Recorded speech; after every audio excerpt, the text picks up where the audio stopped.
जय श्री कृष्ण दोस्तों।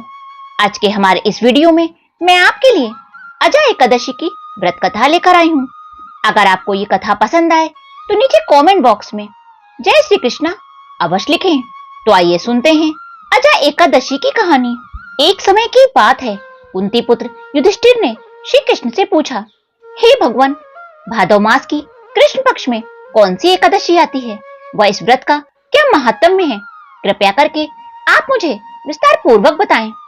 इस पर भगवान श्री कृष्ण बोले, हे राजन, भादव मास में आने वाली एकादशी का नाम अजा एकादशी है। यह समस्त पापों का नाश करने वाली है। इसके संबंध में अब मैं आपको एक पौराणिक कथा सुनाता हूँ। ध्यान से सुनिए। बहुत समय पहले की बात है।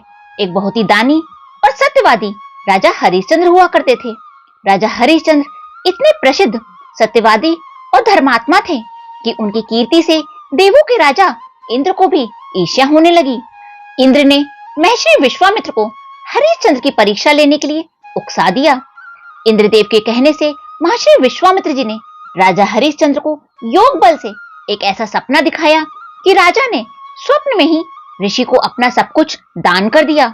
और दूसरे दिन महर्षि विश्वामित्र अयोध्या आ गए और राजा हरिश्चंद्र से अपना राज मांगने लगे। महर्षि विश्वामित्र राजा हरिश्चंद्र से बोले, कल रात स्वप्न में आपने मुझे अपना पूरा राज दान कर दिया है।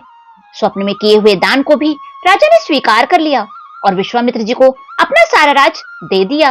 राजा हरिश्चंद्र पूरी पृथ्वी के सम्राट थे और अब उन्होंने अपना पूरा राज दान कर दिया था। अब दान की हुई भूमि पर रहना उन्हें उचित नहीं लगा, इसलिए वह अपनी पत्नी और पुत्र के साथ काशी आ गए, क्योंकि पुराणों में यह वर्णन है कि काशी भगवान शिव के त्रिशूल पर बसी है।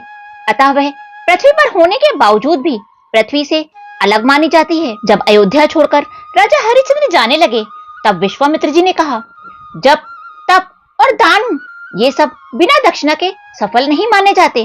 तो तुमने इतने बड़े राज का दान किया है, तो उसकी दक्षिणा में 1000 सोने की मोहरें और दे दो।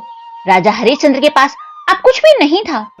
पूरा राज दान करने के साथ ही राज्य का सारा धन भी वे दान कर चुके थे। उन्होंने दक्षिणा देने के लिए ऋषि से 1 महीने का समय मांगा और वो काशी आ गए। काशी में उन्होंने अपनी पत्नी सैव्या और पुत्र को एक ब्राह्मण के यहाँ छोड़ दिया। राजा हरिश्चंद्र ने स्वयं को एक चांडाल के हाथों 1000 स्वर्ण मुद्रा में बेच दिया और ऋषि विश्वामित्र को दक्षिणा के स्वरूप दे दिया। रानी सैव्या ब्राह्मण के घर में दासी का काम करने लगी और राजा हरिश्चंद्र शमशान घाट की चौकीदारी करने लगे। वहां जो भी मुर्दे लाए जाते उन्हें जलाने का काम चांडाल ने राजा को सौंप दिया। संयोगवश एक दिन गौतम ऋषि शमशान भूमि के पास से गुजर रहे थे। राजा हरिश्चंद्र ने ऋषि को प्रणाम किया तो गौतम ऋषि राजा की ऐसी दशा देखकर बोले कि किसी पूर्वज के पाप के कारण आपकी यह दशा हुई है। यदि आप भादव मास में आने वाली अजा एकादशी का व्रत करो तो इस पाप से आपको मुक्ति मिल जाएगी। राजा ने ऋषि की बात मानकर अजा एकादशी का व्रत आरंभ कर दिया। उधर राजकुमार एक दिन ब्राह्मण की पूजा के लिए फूल चुन रहा था, तभी उसी अचानक से एक सांप ने काट लिया। राजकुमार वहीं अचेत होकर भूमि पर गिर पड़ा। रानी सैव्या को कोई भी धीरज देने वाला भी नहीं था और न ही उनके पुत्र को शमशान तक पहुंचाने वाला कोई था। वह रोती बिलखती हुई अपने पुत्र को हाथों में उठाए हुए अकेली ही शमशान घाट पहुंची। राजा ने रानी से अंतिम संस्कार की क्रिया के लिए शमशान घाट का कर मांगा तो रानी ने राजा को पहचान लिया और गिड़गिड़ाकर बोली, महाराज, यह तो आपका ही पुत्र है। मेरे पास आपको देने के लिए कुछ भी नहीं है। राजा हरिश्चंद्र बहुत दुखी हुए, किंतु वे अपने धर्म पर स्थिर बने रहे। उन्होंने कहा, रानी, मैं यहाँ चांडाल का सेवक हूँ। मेरे स्वामी ने मुझे कह रखा है कि बिना कर दिए यहाँ कोई भी मुर्दा नहीं जला सकता। मैं अपने धर्म को नहीं छोड़ सकता। तुम मुझे कुछ देकर ही अपने पुत्र को जला सकती हो। यह सुनकर रानी फूट फूट कर रोने लगी और बोली, मेरे पास तो यह एक साड़ी ही है जिसे मैंने पहन रखा है। आप इसी में से आधी ले लो। इतना कहकर रानी जैसे ही अपनी साड़ी फाड़ने लगी, वैसे ही भगवान नारायण, इंद्र और धर्मराज आदि सभी देवता विश्वामित्र के साथ प्रकट हो गए। महर्षि विश्वामित्र ने बताया कि राजकुमार मरा नहीं है, यह सब तो योग माया है। राजा हरिश्चंद्र को खरीदने वाले चांडाल के रूप में साक्षात धर्मराज भगवान थे। उन्होंने कहा कि अजा एकादशी के प्रभाव से तुम्हारे सभी पाप नष्ट हो गए हैं।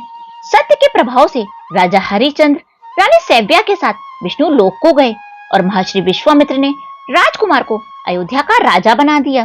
कथा का समापन करते हुए भगवान श्री कृष्ण कहते हैं, हे युधिष्ठिर, इस अजा एकादशी के व्रत का जो विधि विधान से पालन करता है, वह रात्रि जागरण करके कथा का श्रवण करता है, उसे मरने के उपरांत मोक्ष की प्राप्ति होती है व उसके समस्त पापों का नाश हो जाता है। बोलो श्री कृष्ण भगवान की जय। बोलो एकादशी माता की जय।